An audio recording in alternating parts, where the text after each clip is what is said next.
Daf Yomi, Tractate Menachos, page 65a, Samachay Amid Aleph, top of the page with the words V'hainu D'Tznan. V'hainu D'Tznan, Pesachia al Hakini. By the way, Pesachia is the 19th order of priests, according to 1 Chronicles chapter 24. I think it is. Yeah. First Chronicles, or Chronicles, one of them, first or one or two, I think it's one. But there were 24 different orders, different divisions of the priests in the time of King David, or later on, David and Sadok, I think, put them together, or divided them. But anyway, Pesachia. I'm going through them, and number 19 is Pesachia.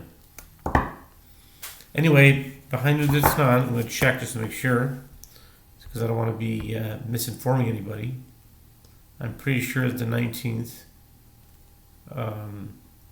division is Petachia. I'll be official here.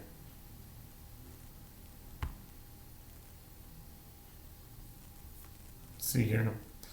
The 19th is Petachia. Yep. Sure is. It has a gematria value of 503. Anyway. Pesachia al-Kinin ze Mordechai. Lama nikra ze shmo Petachia. Shepoteach devarim medorshon. Yodea b'shivim lashon.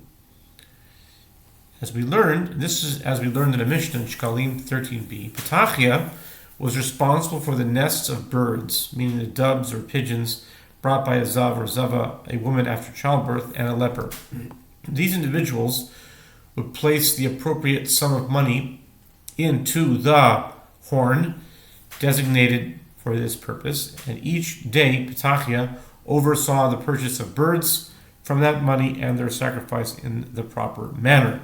This sage is Mordechai, and why was he called Petachia, which resembles the word for opening, petach? The reason is that he would open, he would elucidate difficult topics and interpret them to the people, and because he knew all 70 languages known in that region at the time. Kuluhu, I think this is actually excuse me. Mordechai, it looks like it's referring to Mordechai from the Purim story. I think so. We've just been talking about Mordechai, and he was saying some interesting things, some wise things, the previous daf. So I didn't realize this was the actual Mordechai. Looks like it is. But anyway, Kulahu, Sanhedrin, Nami al Yishim Lashon, Damar Rabbi Yochanan, Lashim Sanhedrin, in a Bali Chochma, Bali Gmare, Bali Koma, Bali Zikna, Bali Keshafim, Yodim Shim Lashon, the Gemara asks, what was unique about Petachia? All of the members of the Sanhedrin also knew all 70 languages. As Rabbi Yochanan says, they place on the great Sanhedrin only of men of wisdom and of pleasant appearance and of high stature and of suitable age, so that they will be respected, and they must also be masters of sorcery, meaning they know the nature of sorcery, not that they're sorcerers themselves, so that they can judge sorcerers, and they must know all 70 languages, in order that the Sanhedrin will not need to hear testimony from the mouth of a translator in a case where a witness speaks a different language. Ela tehave be'eyan lishna b'dalish v'hainu dichsi b'mordechai Bilshon. The Gemara answers, rather Petachia was unique as he not only knew all 70 languages, but he also had the ability to combine various languages and interpret them. This is the meaning of that which is written with regard to Mordechai Bilshon. In Nehemiah 7:7, Bilshon is interpreted as another name for Mordechai, as he would combine Balil, Lashon, Bilshon. His name is Petachia and Bilshon. Interesting. So, Interesting. Okay, that's the Talmud for that. Let's proceed on to the next Mishnah, the new Mishnah.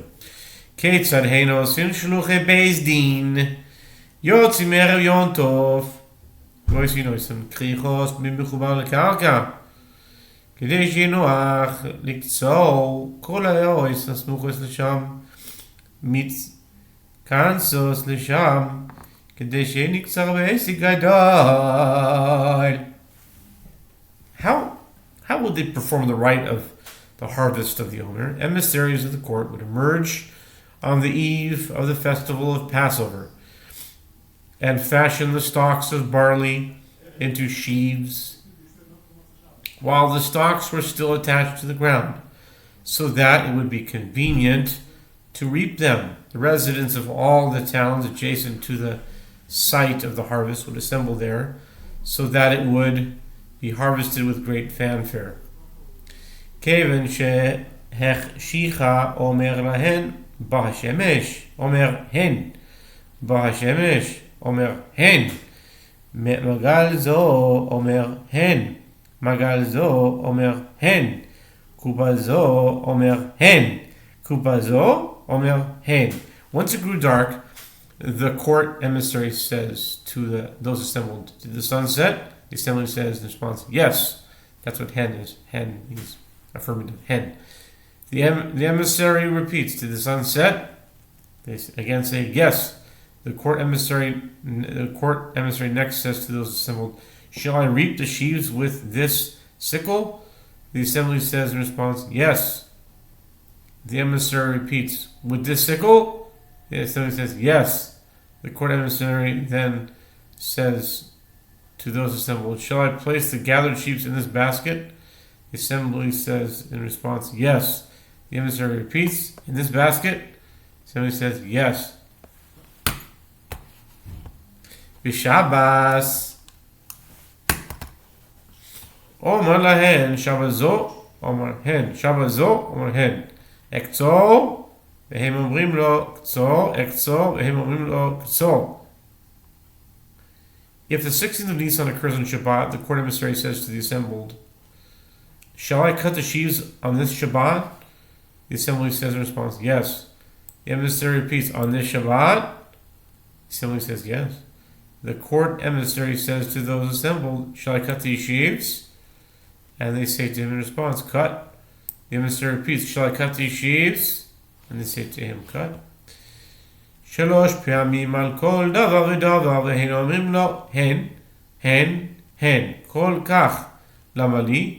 מפני הביתוסים שהיו אומרים אין כסיר סאומר במוצאי יום טוב. The emissary asks 3 times with regard to each and every matter, and the assembly says to him, "Yes, yes, yes." The Mishnah asks, "Why do I need these involved to publicize each stage of the rite to that extent? Why so many times?"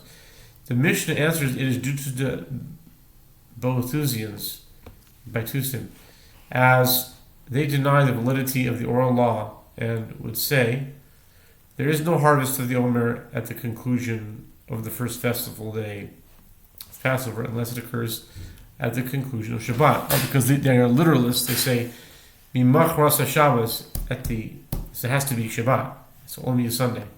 The publicity was to underscore that the 16th of Nisan was the proper time for the Omer harvest, no matter when it is. The 16th of Nisan. Okay. That's the Mishnah, and now the Talmud. Tanu Rabbanon Ilein Yomaya Delo Lisana'o Behon Umiktzat Hon Delo Mispad Behon Miresh Yachad Nisan Atimon Yabe Itokam תמידה דלא למסבד ומתמניה ועד סוף מועדה עובדיו חגה דשבועיה דלא למסבד. The sages taught in the Braita, these are the days on which fasting is prohibited, and on some of them eulogizing is prohibited as well. From the new moon of Nisan until the 8th of the month, the proper sacrifice of the daily offering was established, and therefore it was decreed not to eulogize on these dates. And furthermore, from the 8th of Nisan until the end of the festival of Passover, the correct date for the festival of Shavuot was restored, and it was similarly decreed not to eulogize during this period. Meresh Yachad Nisan Tamnio Be Itokam Temida Tilo Mispat Shayot Sidukim Omrim Yochid Mitnadev Umevi Tamid Maidosh Es Hakevis Aichat Taseva Bokevis Everybody. The Gemara discusses the brightness from the new moon of Nisan until the 8th of the month. The proper sacrifice of the daily offering was established, and therefore it was decreed not to eulogize on these dates. The Gemara explains that the Sadducees would say, an individual may donate and bring the daily offering, in opposition to the accepted tradition that the daily offering must be brought from communal funds. What verse did the Sadducees expound? The one lamb shall you offer in the morning, and the other lamb shall you offer in the afternoon. Numbers 28, verse 4. Since the verse is in the singular form, the Sadducees maintain that even an individual may donate the daily offering. My adaru es kobani lachmi lishai tishmeru sheyu kulan boy mitrumas halishko. The Gemara asks, what did the sages reply to refute the argument of the Sadducees? They cited the verse, command the children of Israel and say to them, my food that is presented to me for offerings made by fire of a pleasing aroma unto me, you shall observe to offer to me in its due season. Numbers 28, verse 2. The term you shall observe is in the plural form, which indicates that all of the daily offerings should come from collection of the temple treasury chamber, since during that period between the new moon of Nisan and the 8th of Nisan, the sages overruled the Sadducees. It was established as a period of rejoicing, and it was prohibited to eulogize on those dates. Mi tamnaya bev yasof moada itota chaga dishvuaya dilo lemispat shayu baitusin oimrim atzeres achar Shabbos. The Gemara discusses the next period listed in the Braita from the 8th of Nisan until the end of the festival of Passover. The correct date for the festival of Shavuot was restored, and it was similarly decreed not to eulogize during this period, as the Boethusians would say that the festival of Shavuot always occurs after Shabbat on a Sunday.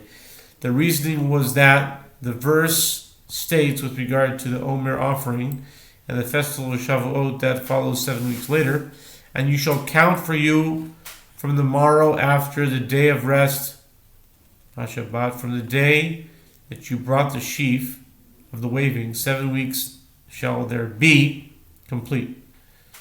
Leviticus 23:15. Disregarding the oral tradition, the Boethusians interpreted the verse from the morrow after the day of the Shabbat, literally referring to Shabbat, not the festival day.